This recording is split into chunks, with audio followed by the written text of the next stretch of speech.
This conference will now be recorded. Right. So we discussed yesterday what is the importance of cloud, why people are adopting, the reasons behind all that. So let's look at how do we create our free account and like how we can subscribe the service and all that. You need to know all the navigations to work with the portal. So I'll make you familiarize with entirely on that part today. Okay.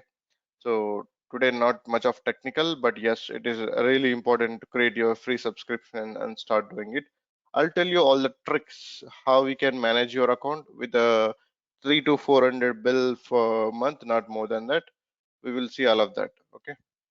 So what we're going to do now, I wanted to create a free subscription. So what and all I need to create a free subscription generally? Create one of your Microsoft email ID. This is the recommendation. It's not mandatory that you must have a Microsoft email IDs, but Microsoft is clearly recommending that use their email domains basically. Hotmail, Live, MSN, Outlook, all these are all Microsoft email IDs. So they're recommending to use their accounts, but you can use your Gmail, any other account as such what you have at the moment. But yes, Microsoft is really recommending to have their one of their email accounts. So what I'll do, I quickly create one Outlook account and then use that Outlook account to subscribe, right? So let's do this.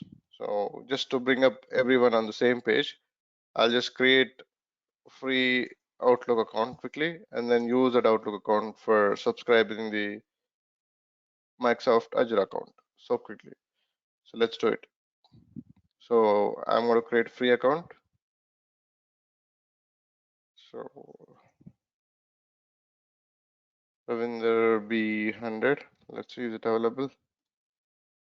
Yeah, it is available. So I'm adding a password.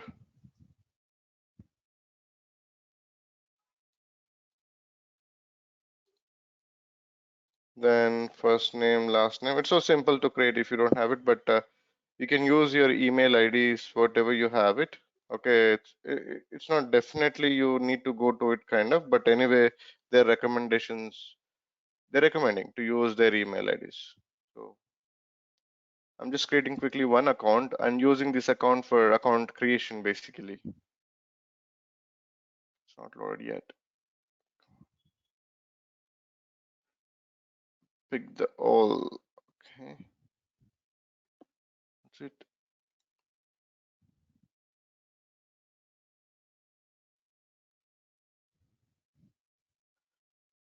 Right, it is taking me with the sign in process. Now I'm going to use this account for free subscription login. So it is simple, guys, to create an account, right?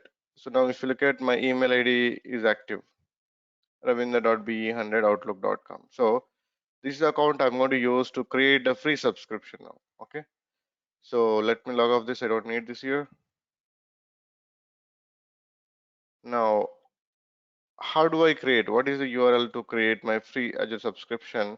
Just go to the Google, create free Azure subscription or Azure free subscription. Anything is fine. Azure free subscription, free account or anything.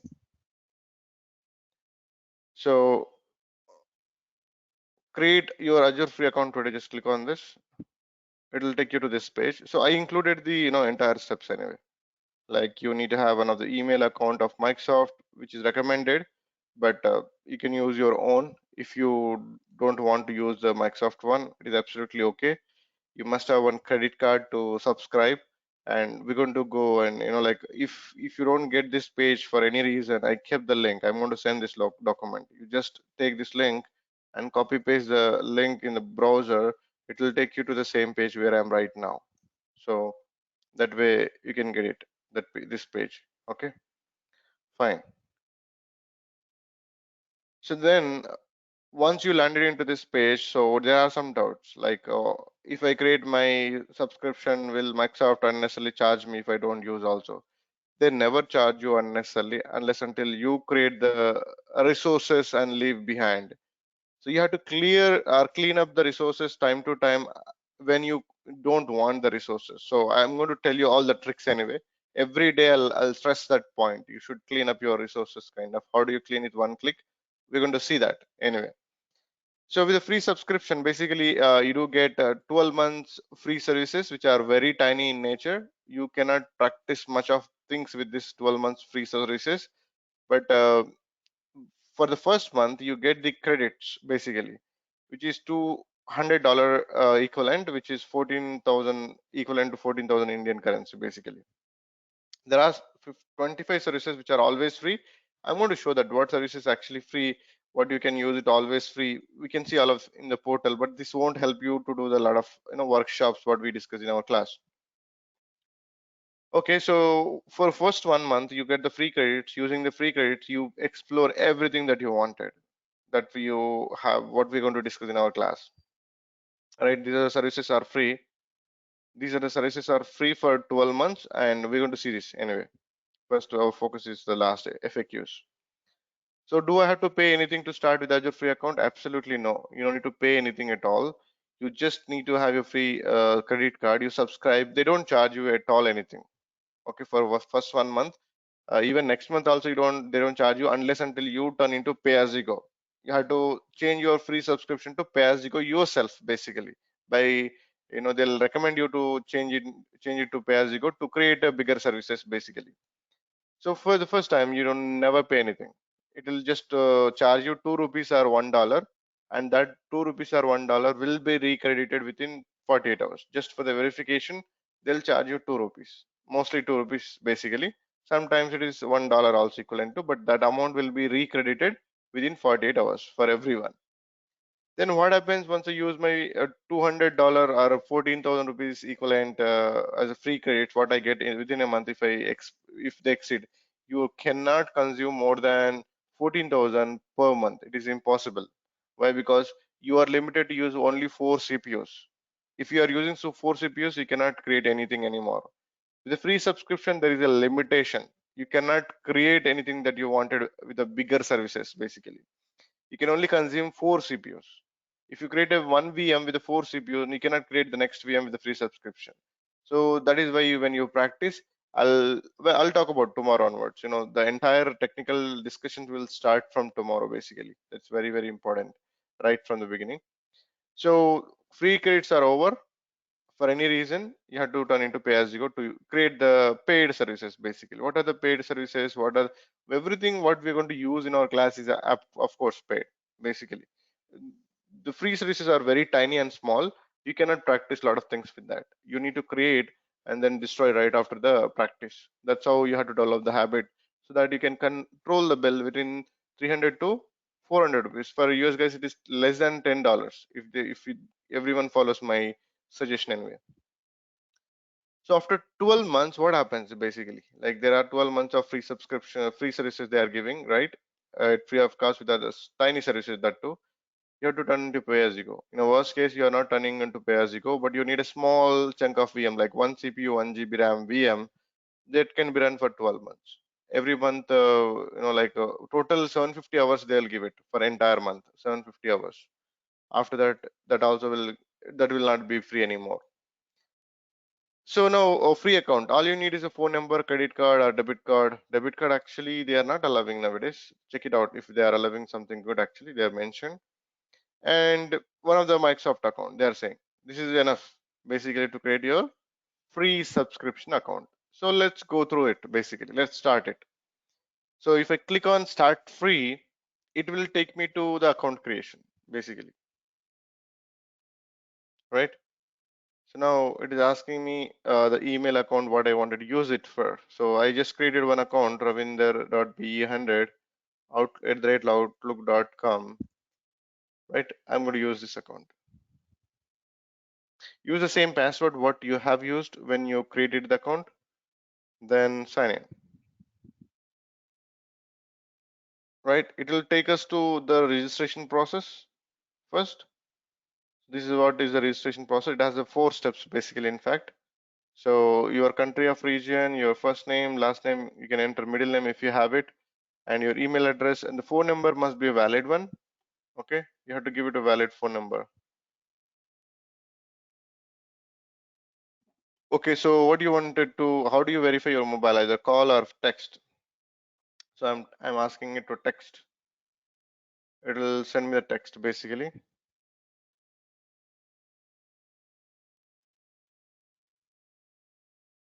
I'll get a text. Yeah, I got the text. So you have to verify anyway. It's mandatory to verify. So I got the verification code. Right. Once you verify, it will take you to the next level. Okay. Agree the terms and conditions, which is okay. So it used to ask the PAN card. Now it is optional. This is something very good. Organization, keep it self. Don't give any name. Keep it self. Just uh, don't keep your company name because you're using for your personal use. Right. Next. So once you give your personal details, once you verify mobile number, it will go to the credit card information. You no need to worry. Microsoft will never ever charge anything extra unless until you don't use the services. If you create a account, you use it for 1 month, leave it behind, nothing will happen. You should not leave any service online and create it. You have to destroy. That's what you must do, so that it will not run to any issues basically. Then it is asking me credit card information, which I'm not going to supply on the recording. So let me run through the document. You have seen the process, right? You create one account, or you have one Microsoft account, or you can use your personal account. You have a credit card. You go to your this link and click on the start free. Then it will load with this page and give the account what we created. And then first it is about you. It is asking your personal details, country of region, first name, last name, and your phone number, right? Organization itself. Then it is verifying your mobile number. Then it is asking about your credit card information. Once credit card information is given, the fourth step is only agree the terms and sign up. That's it. Once you go up to fourth step, and the fourth step there is nothing. You have to agree the terms and condition and sign up. So once you sign up, it takes 3 to 4 hours sometimes. Sometimes within next 1 hour itself, you get the account activated. So due to the pandemic, they are randomly working on this. Every time it is not the same. For some people, it is getting activated in 1 hour. Some people, it is taking 48 hours. So they have 48 hours SLA to enable your account. So wait for some time. So don't create the account right now. I mean, just follow it. It is recording. I'll share the recording because I'm going to create a lot of services. Oh, I'll suggest you when to create. Why? Because you are getting 13,300 rupees credit and you wanted to use it for the practice, right? If you create today itself, then you lose one day. So I'll tell you when to create the account also. For now, just to have an idea. It is very simple. So now, once you create this account and once the account is activated, how it look like? How do I log in? What are the things I need to know in the portal to manage it, every service that I wanted, right? So let's go to that and look at with my account. Okay. So once your account is activated, how it look like? Let me show that. So there is something called subscription, and once you log into the portal, it look like this basically. Okay. How it logged me with the Ravinder. No, no, okay. So it logs me, it will log you like this. So it can go to start tour. It will tell you what is this, create resource, what is this, and what is a home basically. So I'll explain what is dashboard, what is all services mean here, what are the your favorite services, and what is the search bar, and what is this Active Directory controller basically, what you want to do, notification, everything we're going to see in practical. So I just log off this. I'll log in with mine actually. This is mine. So this is activated subscription, which I use for the classes.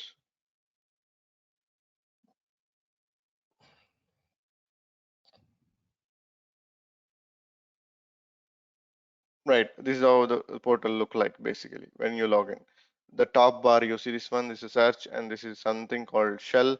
You can automate using the bash shell, PowerShell. Both we're going to talk in our class.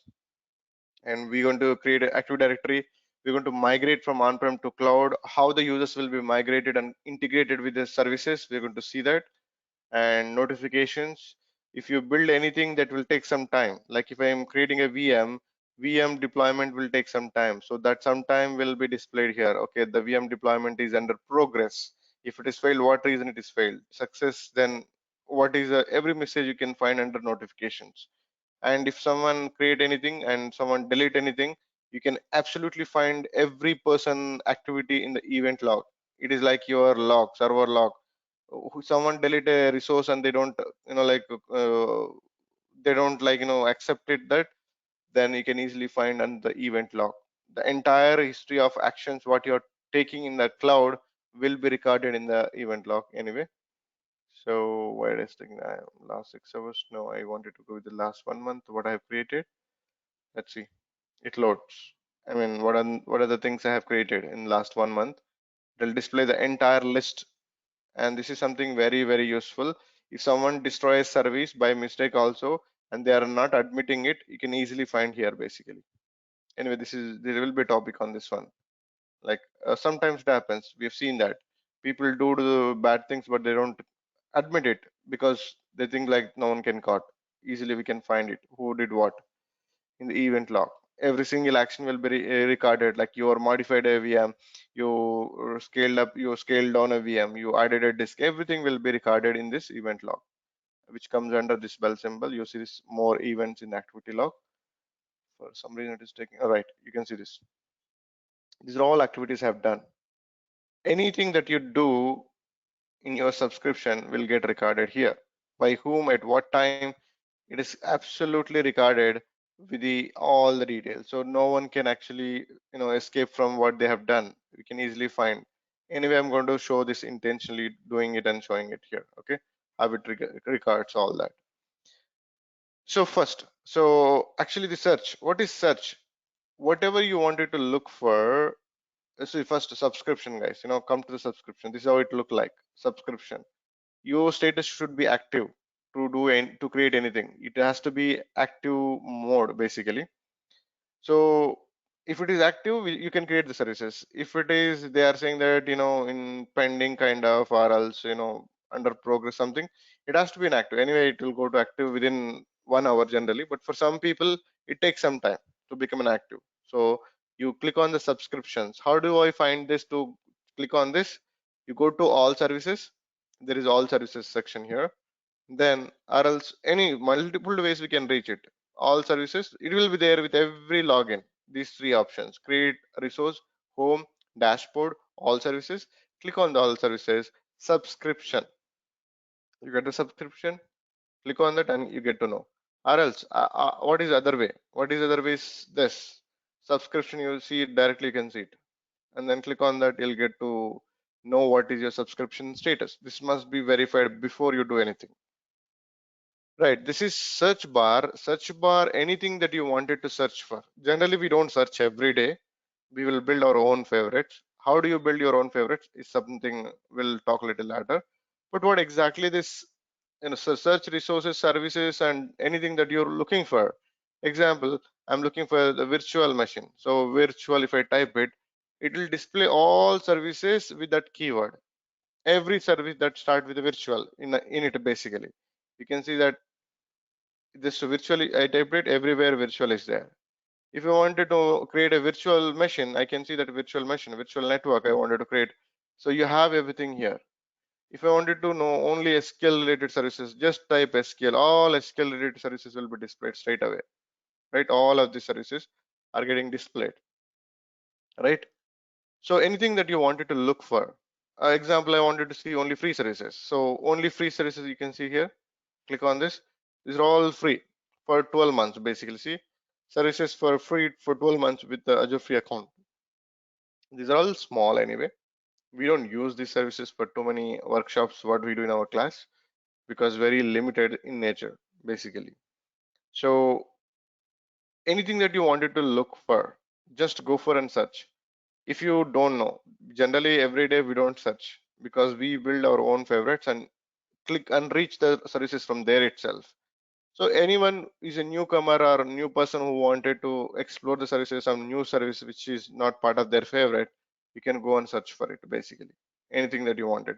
Maybe storage related. If I go with the storage, if I type it, Anything that is related to storage, everything will be displayed under the result of that search basically.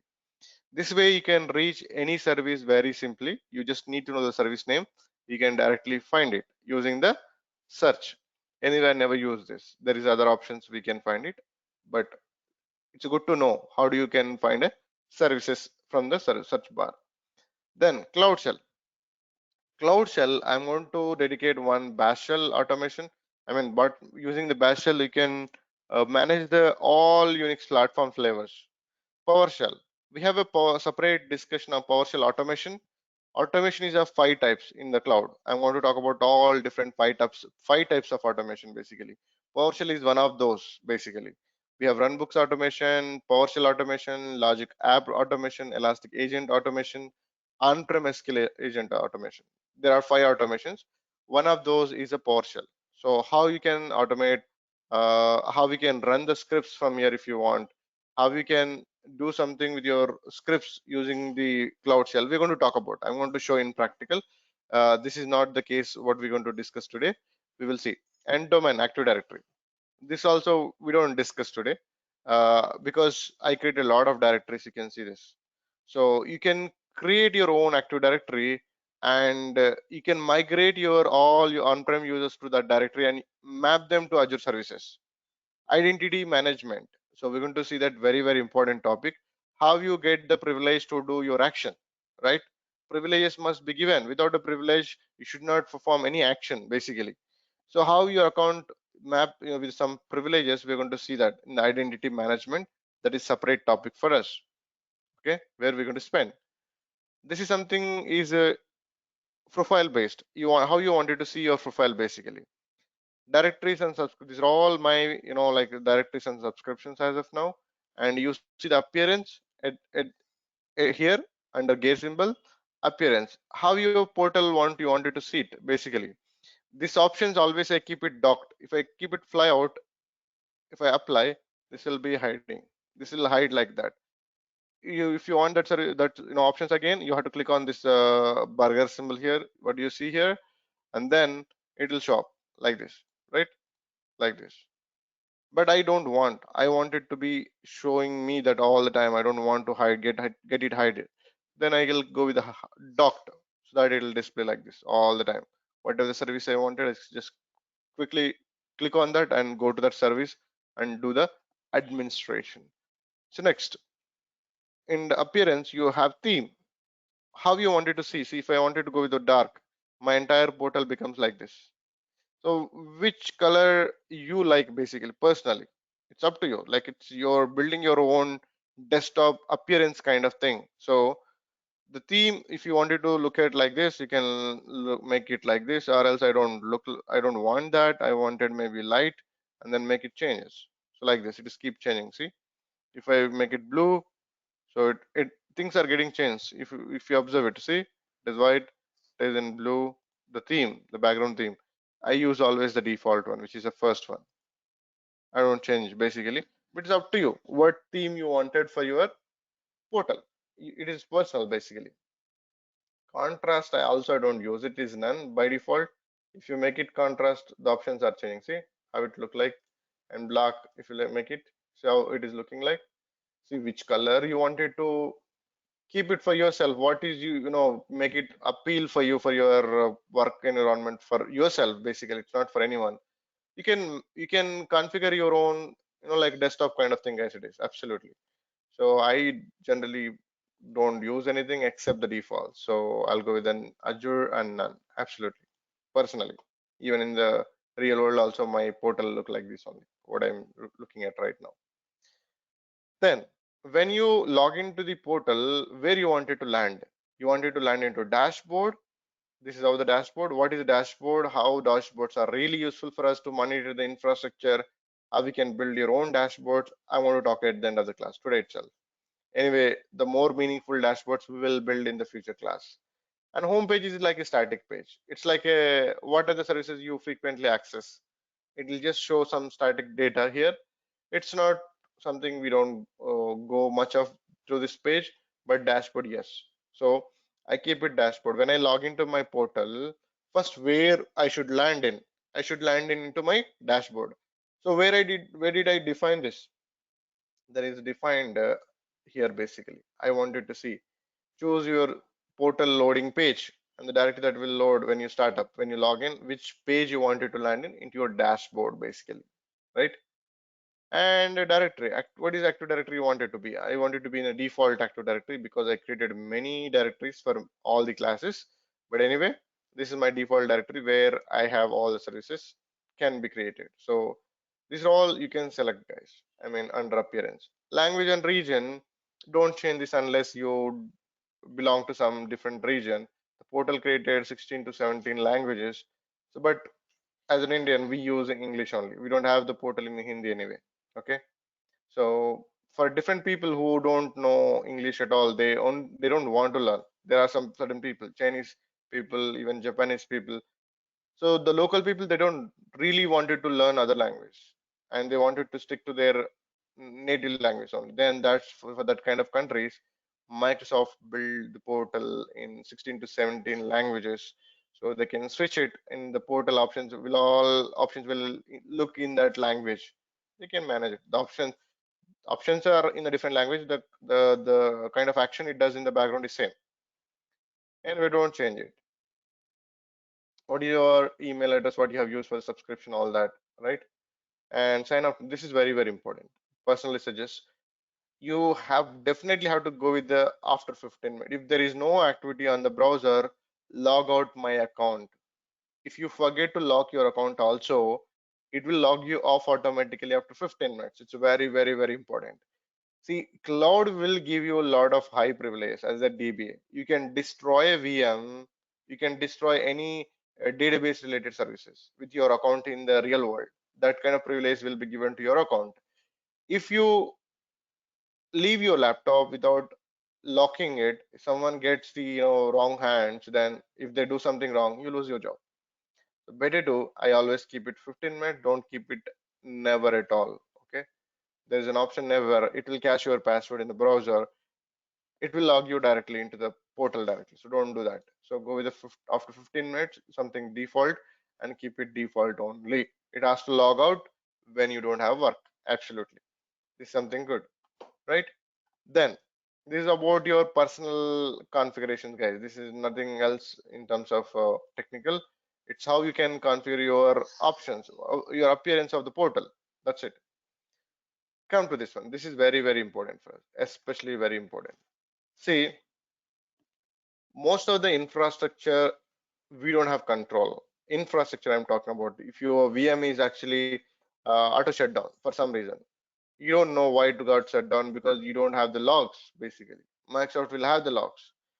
And if your machine got hung for some reason, it is not responding, and you don't find a good logs because you don't have the infrastructure, the Hyper-V panel or vConsole, VMware console to verify where things are going wrong. You don't have the control. You definitely have to raise a case. What's gone wrong with my VM? Why it is auto shut down, or else why it got hung basically at this moment. You can reboot anyway, but you wanted to further troubleshoot. That's what you can reboot. Things will get or else redeploy a VM. If it get hung forever, it will recover the situation. It'll it'll recover the situation. But here, if you wanted to really get the actual troubleshooting what went wrong in the background, you definitely had to raise a case. When you have to raise a case, what are the different ways to raise a case? This is very important for us in day to day life in Azure support or any cloud support, because infrastructure is not under our team support control. It is with the cloud control, right? So to get the more of details, you have to go to help and support. So generally, as a DBA, we always create the account support cases under technical category. Okay, we will create the support cases always under technical category. Create a support case here. Right, if you go issue type, the type always, we are technical guys, we are not management guys, we are not salespeople of the company to maintain the billing and quotas and all that. Always our issues go under technical as a technical guy, because we are going to work on a technical side, not any management side in the companies, right? So what is the service actually creating the issue under technical? You have to choose that. There are all services are listed here. So if you wanted to see SQL database or VM, SQL VM, whatsoever, you have to select the right one. So example, Windows virtual machine running the Windows operating system. Then what is the issue? My VM getting disconnected intermittently, something, whatever it happened, something like that. So you go on, like VM restarted or stopped unexpectedly, cannot stop. Your VM is, reconnecting, right? Sometimes it happens, kind of thing. Cannot to connect my VM, which is fine because you're not able to connect sometimes intermittently. The problem type you go to further, give it more detail. The closer the detail, the better the thing for them basically to give the better solution. Failure to connect sometimes intermittently, and they'll give you a lot of recommendations for your issue because that kind of category case raised by many people around the world with the Microsoft. They'll recommend a lot of blocks how we can really resolve it basically. Okay,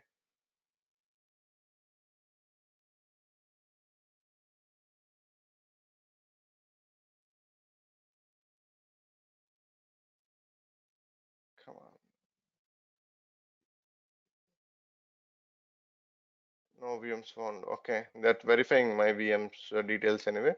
But they'll actually give you some, recommended links where you can go and uh, look at the solution. I'm going to talk about anyway. No need to worry. We're going to talk about that when I create a VM.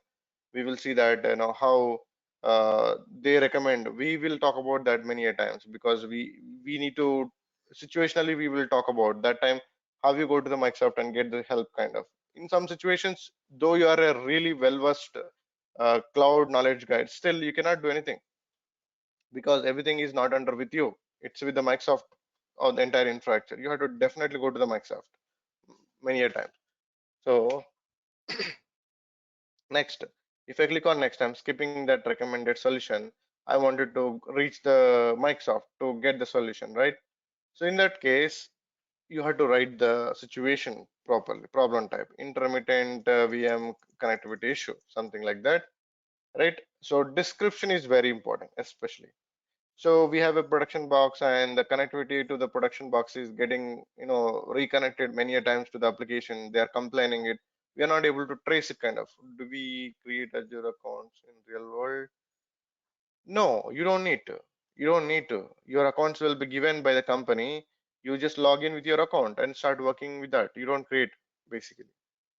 To explore, we create here, but in the real world, you don't create. The company will create their own managed accounts, and the subscriptions you will get mapped. You'll get mapped. Your AD account will get mapped. You will log in with your on-prem account only. You don't need to go to the separate accounts in the real world. How the on-prem account will work in the Azure, I'm going to talk about. We're going to migrate on-prem users to cloud domain and log in with the cloud on-prem accounts without changing the password. Use the same password what you have used in the on-prem. That I'm going to simulate as a workshop. We will see that. Anyway, in the real world, you don't no need to do that basically. Right. When you're raising the case, this is important, guys. Now pay attention. This is where you have to give the most of the details to the Microsoft. So the problem, what's happening? What is the problem? You want to explain? You can explain it, right? Description is very important for us, especially description. What is the problem? You have to briefly explain them to get to the point. If the more clumsy, the more delay will happen. So better try to keep your description as straight as for, like as if you are giving more details in less words, that will be good. The more you are writing, the less information you are giving. It is hard to understand. So they'll contact you, and then it will prolong.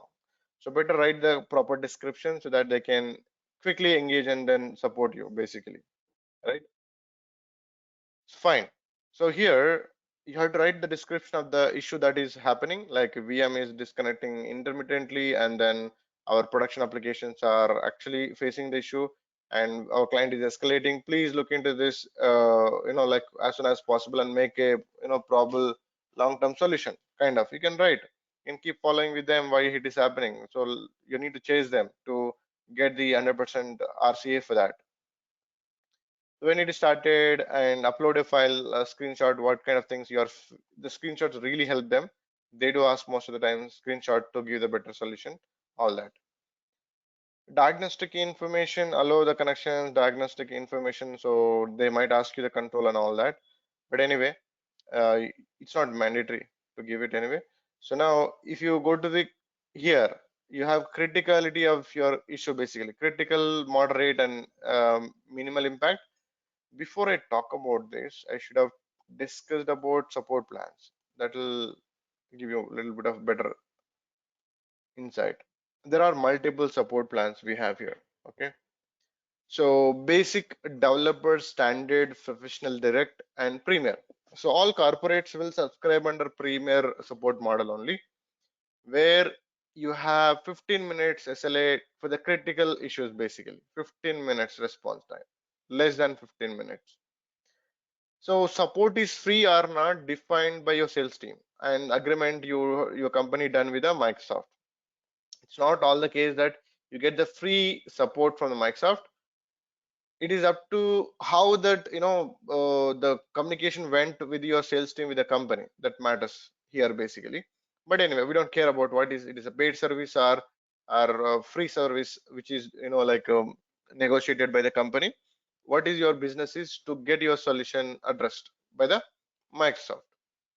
So basic tier is something, it is free and there is no SLA. That's a big drawback. It is free but there is no SLA. An engineer definitely will address your case, but you cannot enforce them why my case is delayed with the response. You cannot go and question them.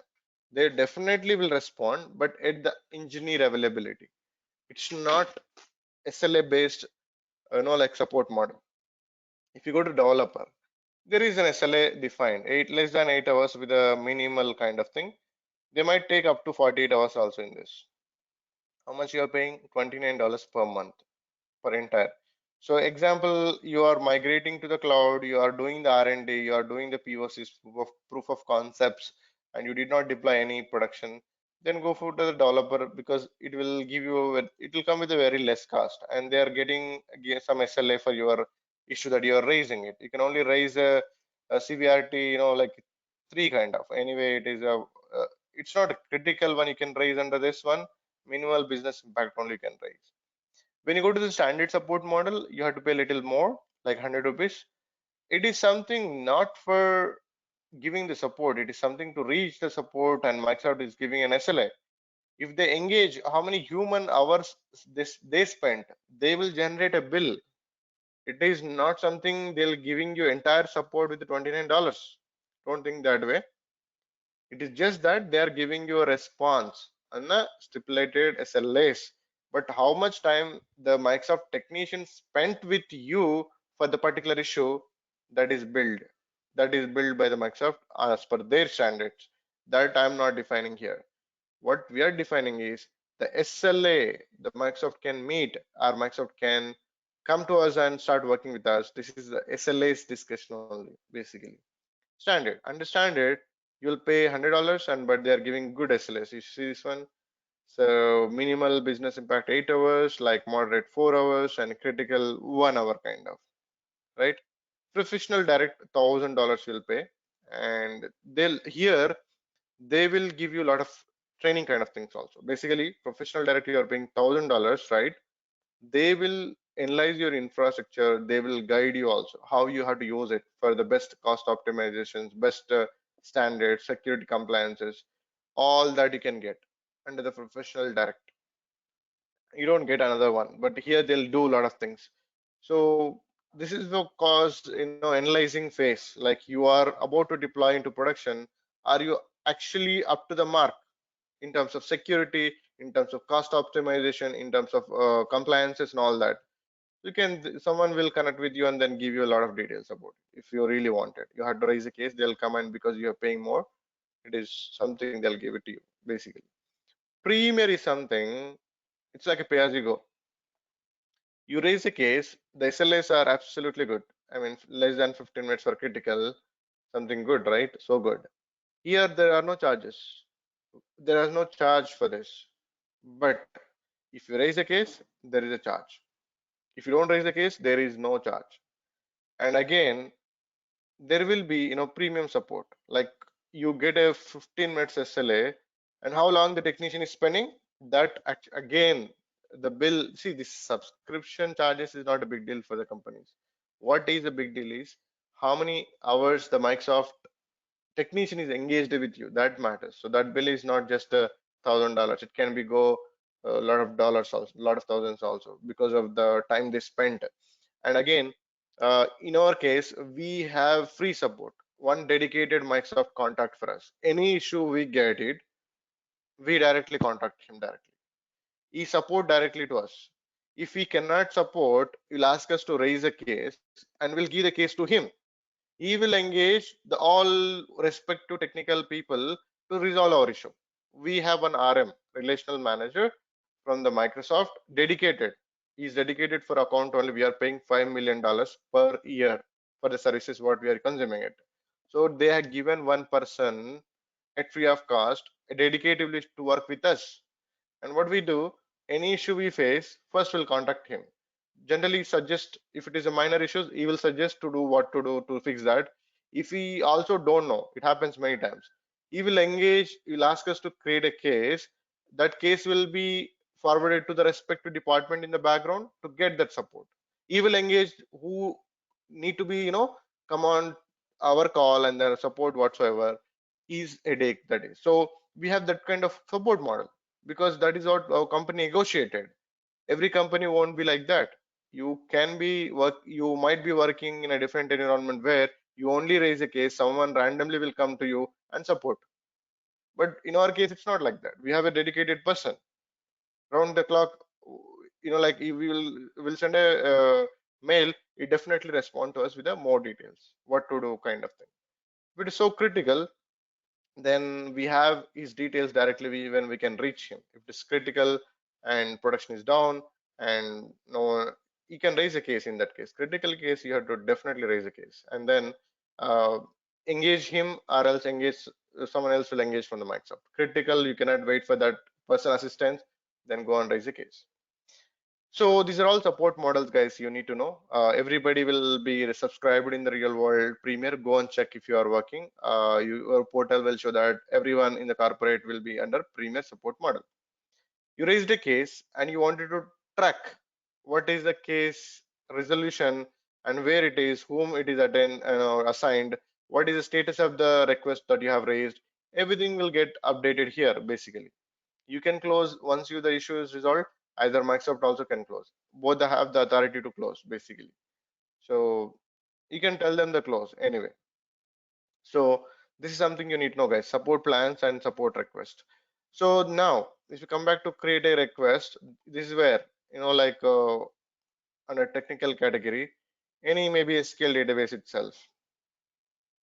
My service, what is actually create a problematic thing is SQL database. It's a past database.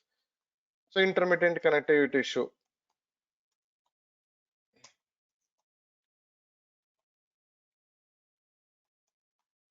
something like that. So you select connectivity and all that. Problem type, client, express, network settings, private link, reset password. They're asking a login and users who are actually getting that issue. They'll recommend, see, this is what they recommend. Authorize Azure database access to SQL database, use Active Directory authentication, troubleshoot problem to Azure. See, what is the problem? Who and all not able to connect? What is the problem? They are giving a resources to go and verify and learn about login. They are giving lot of documentation to understand your case, basically. Next, I don't want to go through anything. Then I want to raise the case straight away. You can raise it. When it is started, when did the problem, if ongoing, leave this field. So you just this one, you give whatever the rough idea you have it when it is started, and what authentication you are using it, basically both Azure Active Directory and SQL authentication, anything what you are using. We will talk about this in detail. How we can make the PaaS SQL Server to integrate with the Azure Active Directory for all services.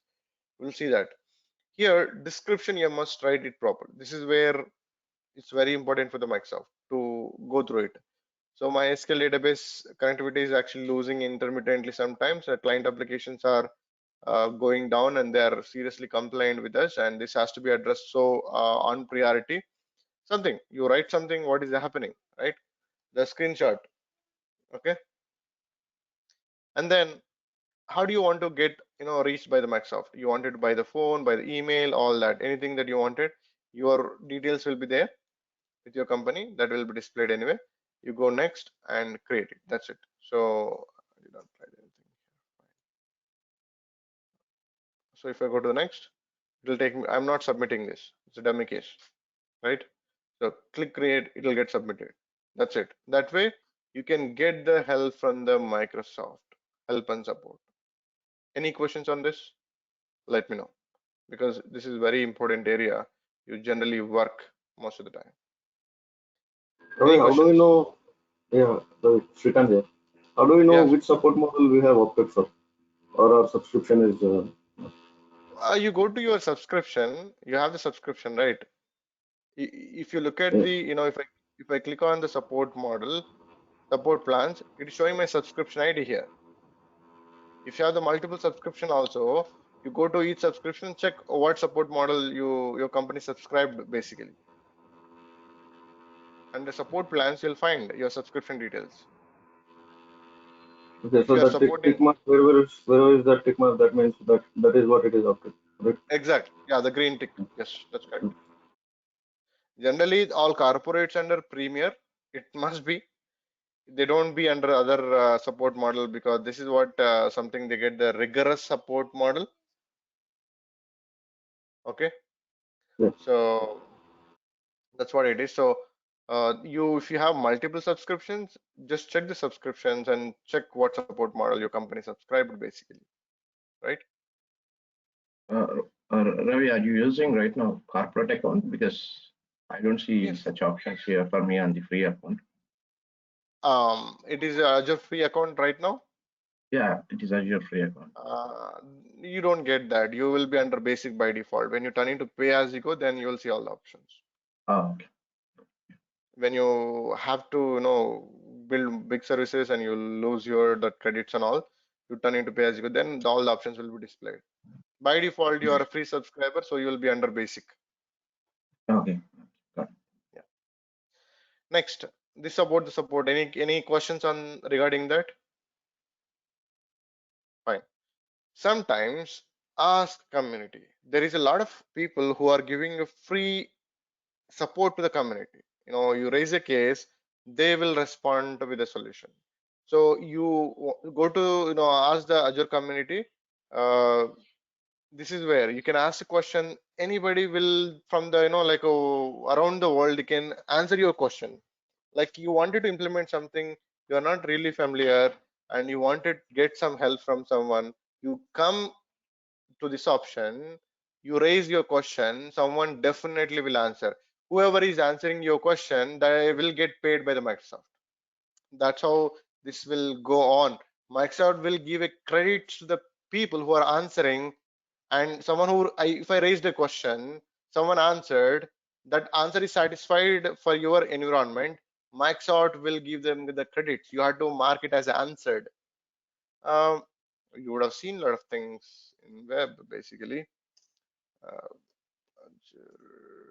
anything, Azure SQL database.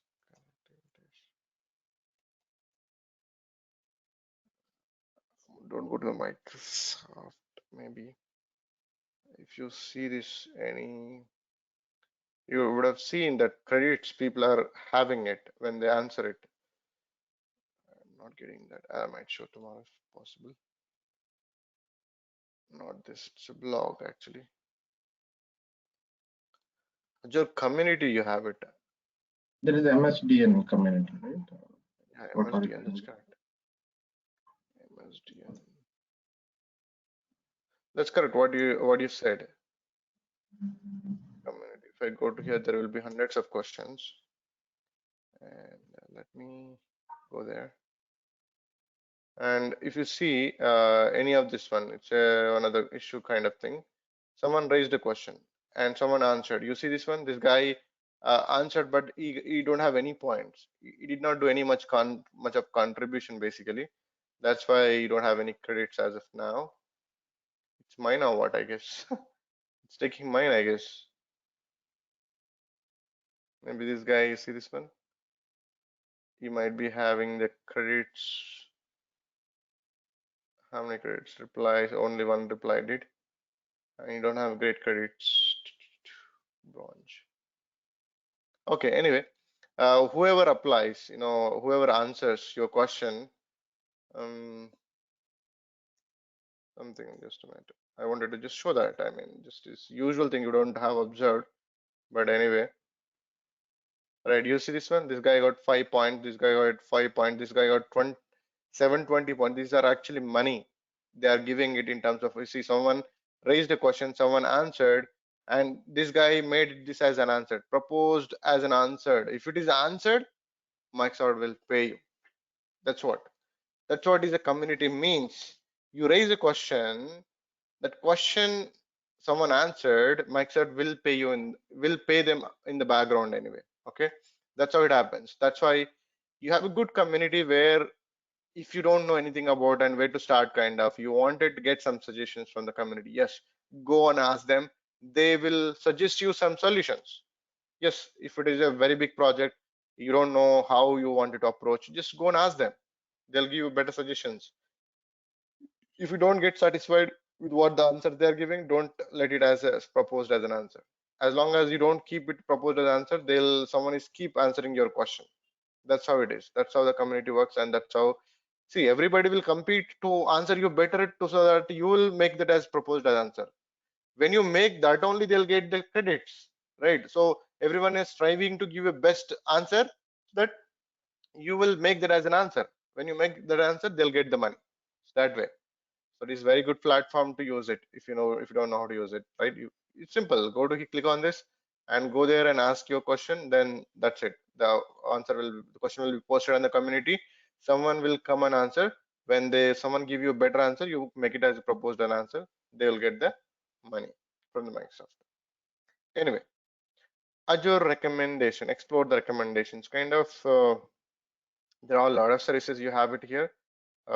Under compute especially, you see all of this one, and the database, you see all of these options, and you wanted to go something with the documentation, it will take you to a lot of documentation. In fact, if you go to your managed instance, there are a lot of documentation around basically. So if you wanted to explore through some documentation, click on this, any documentation that you have. See, the big problem with Microsoft is they'll tell you only how you can deploy a service. They don't post anywhere themselves any troubleshooting solutions. Absolutely. Only deployment steps. That's it. If you really wanted to get the solutions, you have to go to the community only. There is no option. Documentation only covers the deployment, not the troubleshooting steps at all. Any of the documentation, look at. Right. If you wanted to look at billing related FAQs, how my billing goes, kind of, there are a lot of questions community has been posted. You can go and check and you get clarified about all your questions about Azure subscription. Basically, there are a lot of questions. Go through it. We don't have time to go through that. It is up to you. How do I connect? How do I pay my bill? Everything. They have the generic questions answered. You go and check there, right? And visit Kickstart Center. This is not so important for us. Take online course. So you have this kind of things here. For exams only, they don't talk. See, anything Microsoft is giving, they don't talk about anything about troubleshooting. Only deployments. Anywhere, any course. That's the big problem with them. They don't share the troubleshooting. That's one thing not good, basically. What else? I wanted to show one thing that is missing the option. They removed the option, I guess. I don't know why. As community. There used to be one more option where what Microsoft is developing, what is under something called preview. This is something very important. I wanted to discuss about it. Every service goes to 3 phases. One is development. Once development is done, tested well, then they'll give the service into the portal as a preview edition. So if you go to the preview, There are a lot of services under preview. See this one also under preview, and you see this one preview. What is the preview of the resource basically? When the service is given under preview, you don't get charged. It is under testing with the market. They are given into the portal, they test it, they have verified from their end, but market also need to test it. That is called preview services. Preview is actually Microsoft is given that service recently and they wanted to gain more inputs from the market, how that service really working. There is a agreement. Every preview service you create, you're agreeing, though it has a bugs, you have to bear with, because you're not paying it, and there will be some bugs, probable bugs, and there will be any preview service you are creating, they'll ask an extra agreement because that's not fully deployed service yet. So they'll keep the services under preview and they'll take a lot of feedback from the tech community, a lot of real usage people. If it is really stable, the people are not complaining, they'll remove the preview. As soon as they remove the preview, they start building that service in the cloud. That is what preview stage. So development, testing phase, that will be done by the Microsoft. Then they'll move it to the preview. Preview also can go into the development again. They'll remove the option that it will go into development if it has more issues, then redevelop and then come back to preview. And preview has to be successfully done by the people. Then it will go to the production. That is the process of any service to become a production service basically. That's how the Microsoft work basically. That used to be here, but they have removed it for some reason. There's an option where you can look at their development, you can look at the preview options, all that. Anyway, which is not so important for us, but just important to have an idea. Right, a feedback. You are working with Azure and you don't feel something good with some service, you write a feedback. Okay, it's a sad symbol. I was working with so-and-so service, that service has a lot of bugs, and this is because of that I got a lot of escalation. This kind of service must be improved to fill this gap. There are a lot of bugs I'm going to talk about. Serious and real, absolute bad bugs we still around. At least 4 or 5 bugs which are very bad in terms of security compliances, in terms of a lot of things. So I'm going to talk about, guys. We have a serious bugs around. I'm going to show that. That is very absolutely you have to aware of. If not, there will be dangerous thing. There is a Microsoft bug still around there. I'm going to talk about that. Anyway, you can write every day, every 1 hour, you can write a feedback about what your experience with Azure Cloud. It's up to you. Like, it's not mandatory, but yes, if you wanted to highlight something to the Microsoft will monitor every individual feedback. That's how they are growing it. See, how do they know that something market need? Through the feedback only. So whatever you write, it actually matters to the Microsoft. So you write something what you don't like, you write something what you feel good about what you have seen in the cloud, you can write it. It's up to you. It's not mandatory. I used to write in the beginning days, but not anymore. I don't have time to write, but I used to write every day something about some issue, because initial days Azure was having a lot of issues actually. Now it is actually almost stabilized, almost like AWS. Okay, like 2016 to 17, that time lot of issues we had. Server used to shut down on its own, and there is no proper support model also that time.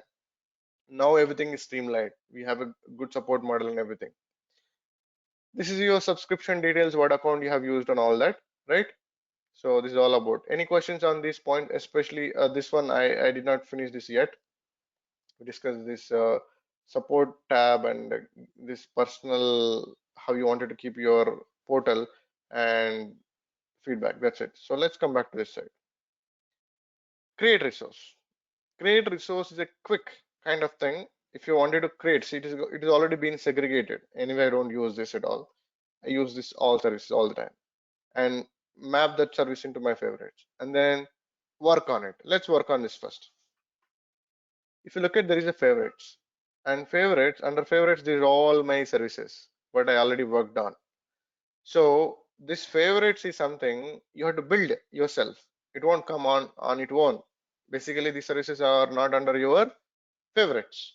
So if I wanted to build my own favorites, which services I do interact every day, to fulfill my job, you have to make them under favorites. How do I do that? Go to all services and what is the service you wanted? Maybe SQL related services I wanted. This service I wanted under my favorites. It is already under my favorites. You can see that SQL database here. This is a favorites tab. Under that I can find SQL database. How do I say it is there in my favorite? By looking at here, I can say that there is a blue filled star. If I look at this one, come on, anything.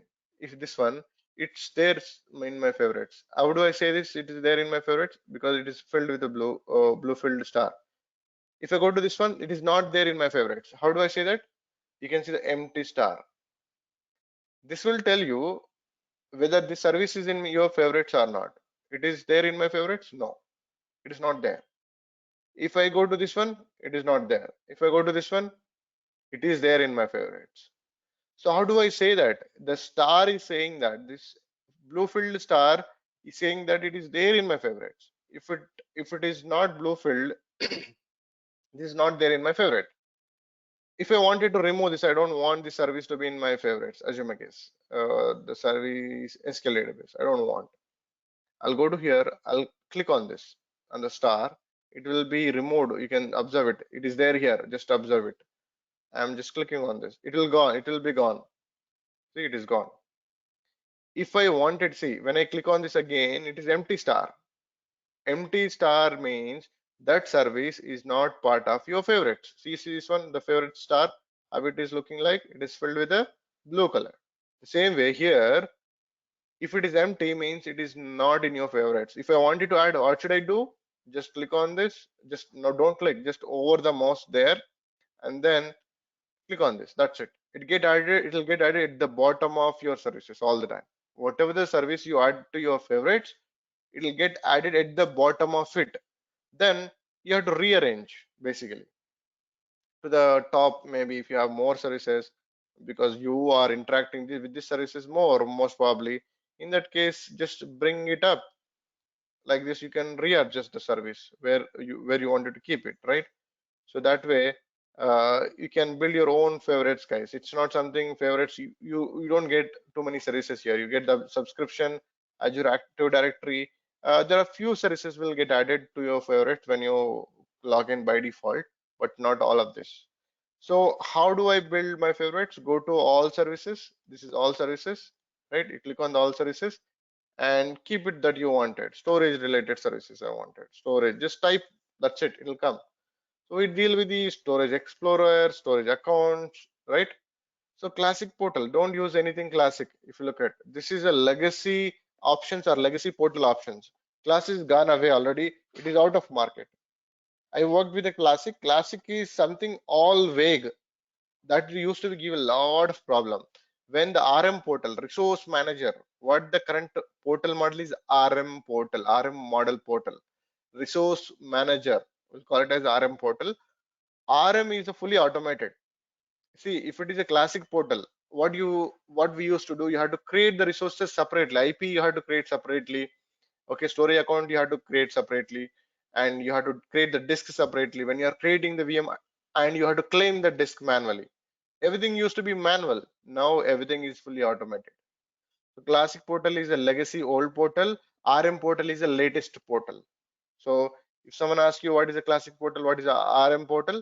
RM portal is fully automated portal where you no need to create anything manually. One service, all dependencies will create in the background. Or you have the dependencies, you claim it anyway. Like there is a huge difference, guys. Classic portal is very vague. It used to be very vague.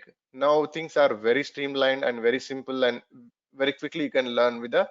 This is a 2016 case I'm talking. 2017 ending most probably, or 18 beginning. I don't know. I don't remember exactly. But RM model, when it comes, jobs become very simple basically. Okay. So classic and RM portal, there are two portals. I mean the versions of portal. This is old portal type. So still they are keeping around. Maybe someone is using that story account, the old classic kind of thing, right? That's why they kept it. So anyway, if you look at here, story accounts, it is there in my favorites. How do I say? How do I say that? I said already. This is there in my favorites. How do I say that? By seeing the blue mark. Right, that's it. Right. So if I go to this one, It's not into. It's not into. If I wanted to add it, just I have to click on the star. That's it. It will get added at the bottom of my favorites. I'll rearrange where I want it to. So that way, you build all your services that you work every day and start working with them, right? So you don't search every day. You don't search for the services every day like this from here or go to here and search for them. So whatever your services you work, you build your own favorites. And if I wanted to work with the SQL database every day, I'll click on that. I'll see the all database, click on database and start working on that. I don't search anything at all. Maybe you are the beginner, you got into a new company role, or you have to build your own services there also, everywhere you go. So that's how it is. So one-time job, you have to build your own favorites, whatever the services you do interact every day, and then click on that and do the administration. Don't search every day, right? That's not good, right? Every day we don't search same thing again and again, right? Quick read, I don't use this at all. I'll talk about this again. See, there are options to create a SQL VM with SQL Server embedded in it. The problematic thing with that is we have our own client license and key embedded in it. If I go to the VM which can deploy the SQL Server directly, it will get its own key. That's where the compliance will be missed. So that's why we don't deploy a VM with SQL Server which is automated. I can automate my own SQL Server to be deployed. That is possible. So that way we will go around that side. I mean, how do we automate a VM to come all the services, all the standards, all the disk already added? We're going to talk about. We will prepare a golden VM or a template VM. Using the template VM, we can build all the servers that will get all of the things. We have after 2 classes. I'm going to cover that anyway. So there are license compliances are also there. You have to follow that environment wise it is basically, but anyway, I'll talk about that. This is not something we go into provision inside. We are understanding what is portal basically, right? Home is like whatever the services you frequently access, it will display here, right? It's not so greatly useful, but it's something, whatever your recent access services, you see recently access services, it is showing up here for me. And there are some services, it is static page basically, not much of dynamic. But dashboard is something very, very useful, especially dashboard. See, I can see the entire database metrics from here. If someone says that one database is not good, it is doing absolutely not good, and people are seeing a lot of blockings, deadlocks, and see the resource spikes and all that, I wanted to keep a close eye on that. I can build that database entire metrics graph. I can watch it live basically, how the database is really behaving it. Are they really genuine load or a one-time spike or what's going on? You can see the metrics, the CPU utilization, disk space utilization, failed connection, deadlocks, what's going on. You can monitor. How do you build this dashboard? We're going to see in future class. For now, I'll give a little idea how dashboards are really useful for us to monitor the infrastructure that you wanted. Anything that you wanted, you can monitor from here. You can add it to dashboard, any service, any metrics, anything that in fact basically. How do we add? We will see that, but let's understand the basic for now, because I don't have a service to show on the dashboard right now. We will see this. It is simple, very, very simple. Anybody can do it in with one discussion. Next is, see, Azure is very, very simple to learn. Everything is straightforward. AWS has, I know the AWS also, it has the complexity. It's not straightforward. There are some intermediate services involved for doing some task. Here there is nothing. You just map it, it does the job. So we'll see. I mean, I'm going to talk about how things can be done with AWS. Azure. I'll give a services names as Saravanan asked in the last class. Okay, fine. I wanted to build a dashboard, which is for me. It's not for anyone. It's for you. Your dashboards, it will help you only, not someone else. It is your kind of a desktop and where you wanted to customize things for yourself. So there is a new dashboard option is given. Click on that. Blank dashboard. It will load like this. Generally, we do work for different clients. I mean, same client, but his infrastructure is sitting in different regions basically. Each region has its own clocking mechanism, right? So generally, I do keep clocking on my dashboard all the time. So I work for 3 different regions for same client, but it has a resource under 3 different regions basically. So you have to make it, add like this, and the resource group also can keep it if you want. And if you want it, if I save this one example, this is how it is looking like, and it is occupying all of my board. It is looking like very big. Again, go to edit, then make them small if you wanted, one by one like this, so that it won't change, it won't take a lot of space. I mean, the more services you add to dashboard, the make it smaller like this. And if I save it, it will become like this. Now if I go to here, I can edit the time, whatever the time zone. The local time zone I can see in my laptop, but client time zone, so you just go there and randomly I'm picking anything just for the case. So this is something Tokyo sing. What is this? What did I select? Sorry.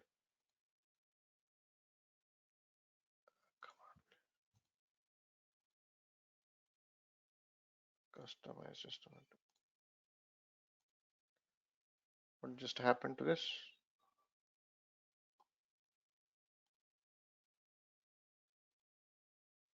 Maybe just a minute.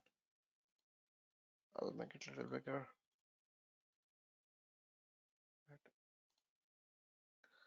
I did click on this. So now, okay, Osaka, something Tokyo, Japan, maybe, right? So this is the time if I'm supporting that region. So like that, you can keep all the clocks on the dashboard, and you can work on it. So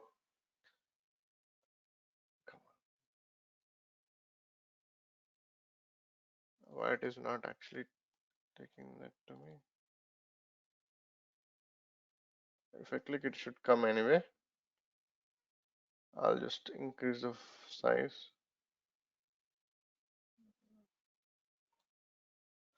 Right, you can edit the time, some time, whatever you wanted to, basically like this. So wherever you work, I mean, you just need to know the client standard maintenance windows to work on that. So you keep the clocks and then use the clocks for the doing the maintenance activities, right? We cannot convert every time. We cannot remember all the time zones in your head, right? So keep it on your dashboard and look at the time and then work on it, kind of. That's how I use these clocks on the dashboard, basically, right? So let me create a quickly one VM. We'll talk about this bell symbol very quickly, right? Then, so create virtual machine.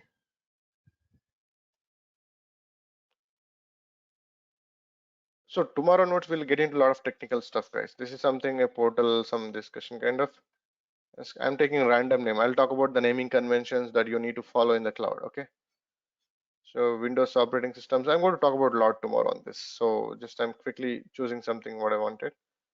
And one default account, you must have it. I'll start right from the beginning tomorrow anyway. I'm just showing you how any service get deployed if you are deploying a service in the cloud. Okay, there are a lot of standards we need to understand when you're creating a VM. It's not just straightforward.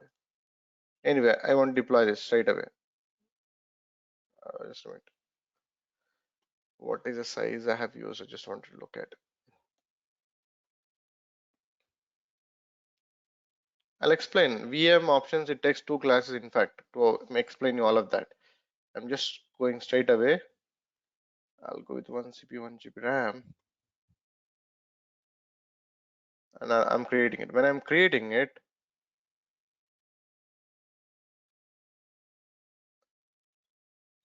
come on. All right. If I click on create, it is going to submit. See, there are three phases: initialization, submission, and deployment. Submission and deployment. This is a question they would ask you. If I submit a service in the Azure cloud, what are the phases it goes through? Three phases: initialization, submission, deployment. This is a usual question people do ask basically. First installation, submission, deployment. If you don't remember ISD, ISD calls, right? That is a short form for it. Installation, submission, deployment. Any service you deploy, anything that you create, it goes through three phases: installation, submission, deployment. If a service did not go into deployment before it, you clicked it somewhere, then the service will get cancelled. Creation of the service will get cancelled. What exactly I mean, you don't understand, but we'll see that in the next few classes. When you submit a class service for the creation, you have to wait that service go into deployment to click any other option at that moment, else your action will be discarded. uh, I mean, you don't understand this point yet, but I'll take this point in future. But what are the phases service go through when it is going provisioning, installation, submission, deployment? Keep this in sequence in mind. It's important for the exam, for the interview. I highlight most of the points, like this. It's important for the interview, it's important for the exam. You note it down somewhere, or else whatever you want to do it, but it is useful. I'll highlight many points as we go on in the course. Right, so it is still deploying at the moment. So you have to wait for this completely done. So right, it is finished. Creation of the VM is done. Now if I go to the virtual machine, it is there in my favorites because I added. I went through all services added.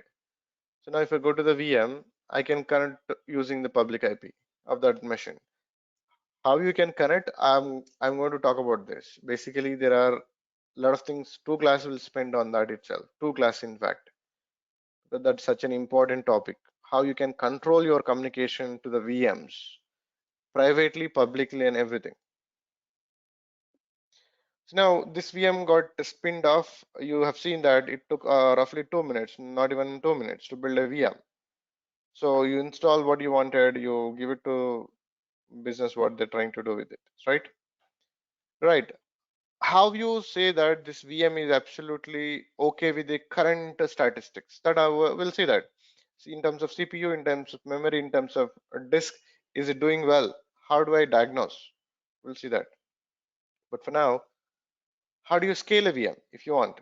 And this is just a 1 CPU, 1 GB RAM. It's definitely not going to be having a good speed. It's created with the least resources, right?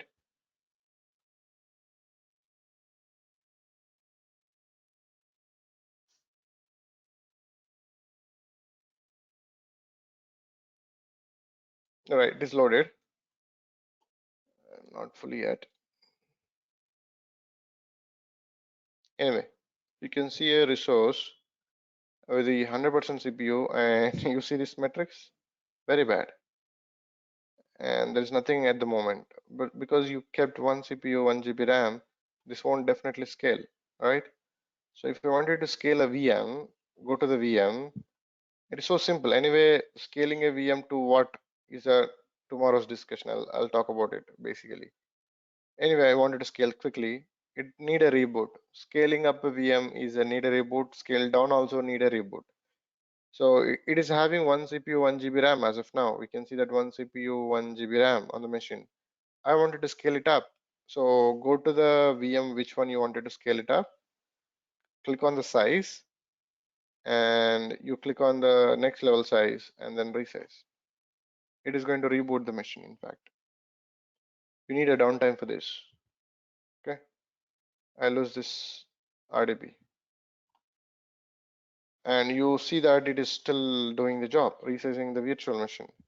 It has to be go into completed mode to finish that job. So it is still doing the job. It should shut down.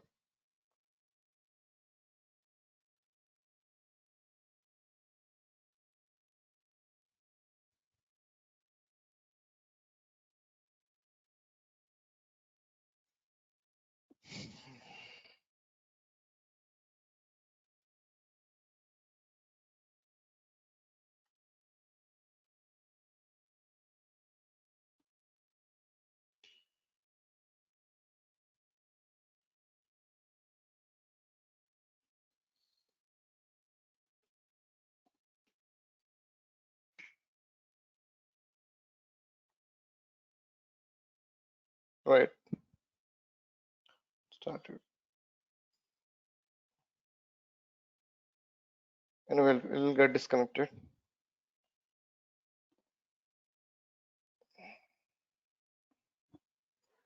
Takes hardly a minute or two to resize the VM. It should not take too long. It is small VM, maybe it is taking time. It does it very quickly actually. Come on.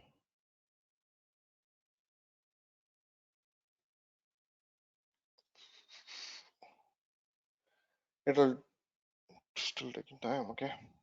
Anyway, I just wanted to show that how you can quickly scale up a VM, but scaling up a VM is not good all the time. You have to verify. Is it really eligible to scale? That's something we'll talk.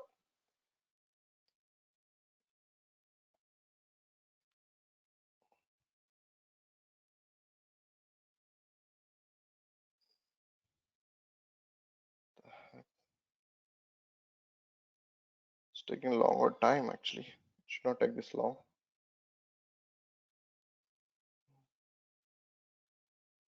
You can see the timer also here. If I go to and click on this, it is submitted 2 minutes ago. Generally, the resizing should not take that long. Maybe I just deployed a smallest of the VM, which is free. That's why it might be taking time.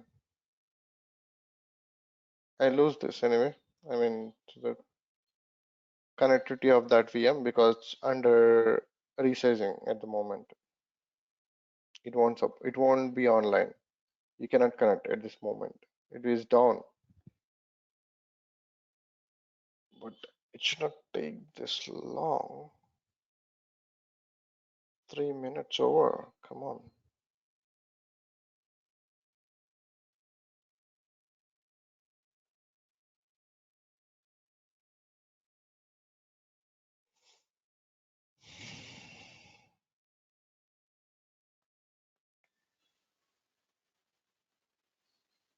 Starting. Okay, it's starting now.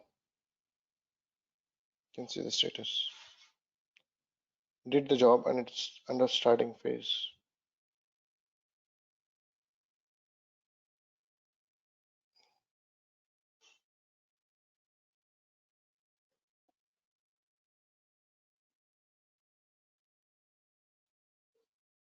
Come on, wake up.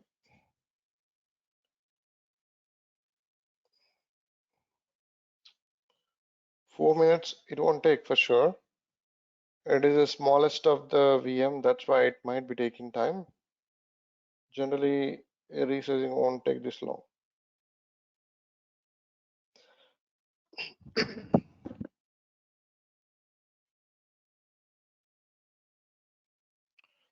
The heck it is doing this long actually. Anyway, fine. So we will see this many a times, don't need to worry. But this is how it is. You can see that it is scaled up to 2 CPs, 4 GB RAM, but it's still stuck at starting for some reason. It won't take this long for sure to resize a VM. Generally, it takes hardly 1 or 2 minutes. It does the job. It took 5 minutes, which is not good, and it's not a normal basically. Maybe some resources waiting in the background. This situation also we can recover. We're going to see that options. There are redeploy, and there are two options will be given if the VM is not doing. Reapply and redeploy. There are two different options to recover the situation. We'll see that both have different meaning in it. We're going to talk about that in worst case. Any questions before I stop? As of so far what we discussed, let me know. Yes, can we use the same card multiple times, credit card? That's we'll talk offline. I mean, that's not technical, right? I mean, related to this I'll stop it and talk about it.